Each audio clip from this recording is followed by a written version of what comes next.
After Derek resigned, every night, he would wear a new suit and wander around the city to see what would kill him first.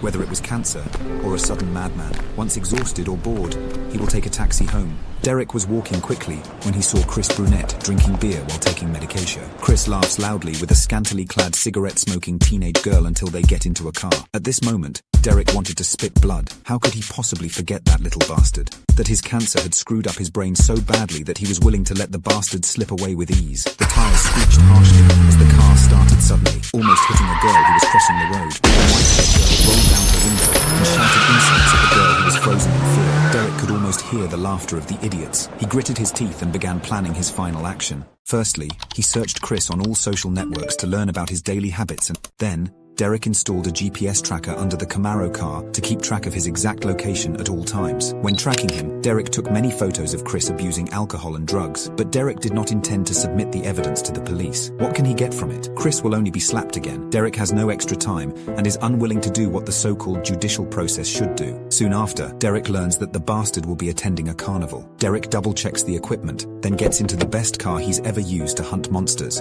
a black 1967 Chevrolet Impala. Derek followed Chris closely, and as soon as he was clear of the traffic camera, he sideswiped Chris's car, forcing Chris to stop. Chris had just stepped out of the car when Derek tasered him to the ground. Derek crushed every electronic device he could find. Bitcoins, smartphones, GPS trackers, even Chris's keychain. Derek tied Chris's hands and feet and threw him in the trunk of the car, heading for a carnival just for the two of them. Derek drove to an abandoned warehouse in an old industrial area. He replaced the original helmets and chains. Inside the warehouse were two chairs surrounded by a bucket and several water tanks. Derek opens the boot of the car and finds that Chris has regained his senses, so he tases him again and ties him to a chair. Derek then throws a bucket of water on Chris to force him to regain his focus. Hello, Chris.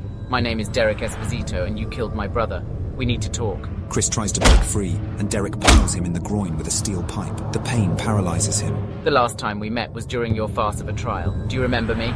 Good.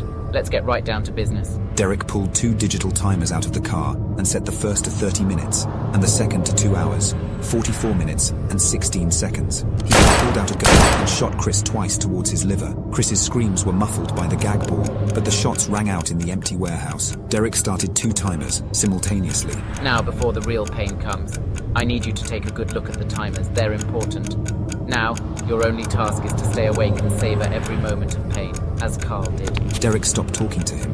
He just paced back and forth, and when the second timer went off, Derek finally spoke again. I have bad news and good news. The bad news is that your liver shattered on this, and the good news is that you just suffered for a long time like Carl did. Now your suffering is over. Derek shot Chris twice in the head.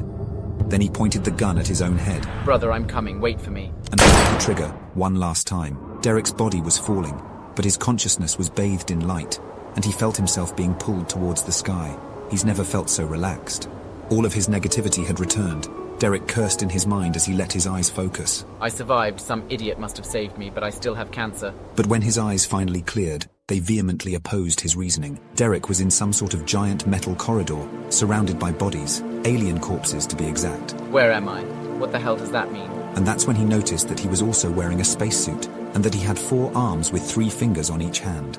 What the hell does that mean? What's going on? This alien is screaming in panic because he is none other than Derek after his rebirth. After panicking, Derek gradually calmed down and began to analyze the current predicament. The first thing he noticed was the burns all over his spacesuit, which should have been attacked by some powerful weapon, surrounded by alien bodies and purple jelly. That meant the purple jelly was coagulated alien blood. This makes no sense. All the evidence points to the fact that this body was dead as Julius Caesar until I somehow happened to inhabit it. And for whatever reason, it's also fully healed. Oh man, this means all religions are dead wrong. Luckily I never believed in any mumbo-jumbo. He then discovers that he still speaks English, even though he's turned into an alien monster, and that it's a war between 2 factions. He couldn't yet stand up with this body to the point where he had to get up against the wall and start exploring. He tries to open the door, but he doesn't know anything about alien culture or technology, and exhaustion and hunger drive him to despair until he falls asleep from sheer exhaustion. Waking up with a clear mind again, Derek was getting weaker and weaker, so he made noise at every door he came across to try and get attention. As he was about to pass out again, Captain, that's Zerk. He's alive. What are you doing on the floor, soldier? And how in Brack's name did you survive that ambush? Dude, I have no idea what you did just said. What is he rambling? Medic, Any reading on that blaster wound? No, sir. It's not an Imperial diamond. Scanners confirmed the holes in his armor must have been caused by a Coralline explosive energy gun, but I don't know how he survived. It's a liability. Looks like I'm gonna die again. Lucky me. Oh, listen up, soldiers. Zarek was a good soldier and we will remember and mourn him as such. It took Derek less than a minute to die, but for him, it seemed to last forever. Once again, he found himself basked by blinding light and pulled towards it. Derek had never believed in any god.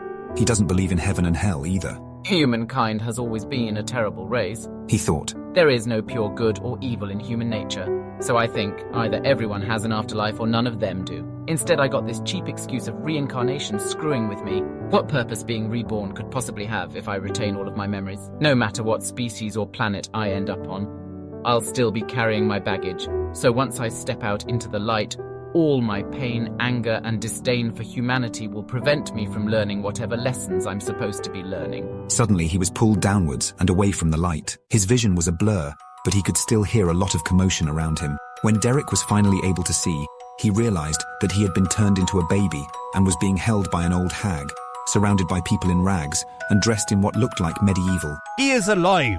I did it. I managed to save your boy's life. A man laughs. Man, I hate being always right. He is alive. I did it. I managed to save your boy's life. After the midwife said this, everyone around the wooden house hugged and cheered together. Meanwhile, Derek lied limp in the midwife's arms, looking left and right trying to determine how bad was his current situation. On lying in bed was supposed to be my mother, and I bet I still have my brother and sister. It should be my father who is crying. Suddenly, another woman entered the bedroom, bringing with her a little boy and a girl that raced to the bedridden woman. It was worse than I thought, and I had to fight with them to survive with guns. Nana, what's wrong with the baby? Why is he not crying? It never happened before. When Nanan first took over the baby, Derek peed on her. Derek started giggling loudly. Said this child is normal. Don't move, Elena. I still have to cure you. Another midwife used magic, and the black energy swirled around Nanan to clear the smell of urine. Derek was so shocked that his mouth opened wide. Derek opened his mouth wide in shock and watched as his excrement dried up, crumbled, and turned to dust. Like if something deep inside of him had started taking root and suddenly had become ingrained in the very fabric of his new reality. Let me stop the bleeding for you, my dear. Then Nana walked to Elena, and Nana's hand emitted light, and the light converged into a ball of light, healing Elena. Derek was engrossed, carefully observing every movement. Derek's heart changed again. After dark magic, he established a connection with light magic. His reasoning was abruptly interrupted. The woman that had held him until that moment was handing him to his mother. Nana, are you sure he is all right? I'm really afraid something will happen to him. After saying these words, the noisy room became gloomy. To lighten the atmosphere, Derek made a baby crying sound. Nana felt her professional pride hurt by such allegations. She knew Elena since she was still a child. She delivered all of Elena's children. It was the most difficult midwifery in Nana's career. Labor lasted several hours. Irina gave birth with all her might, but the baby was strangled by the umbilical cord and was dying. Nana quickly put the baby under the healing lamp. The baby gradually regained her breath before Nana relaxed. Nana walked up to Elena and stroked her cheek and put the child in Elena's arms. Nana's hand emitted a beam of light that surrounded the baby in the cradle. This energy gave him a lot of power, but this power was about to disappear. Derek recalls memories of his past life, when he got his degree, when he finally left his parents' house, when he hit those bullies. No! Come back to me! Give me my power back! Rev 2. Derek's light stopped dimming and instead grew stronger and stronger. Grandma was stunned by this scene, but Derek's magic ran out and he fell asleep, sleeping in his mother's arms. My child, I think the newborn may be blessed by the light. There is no need to worry, only to rejoice.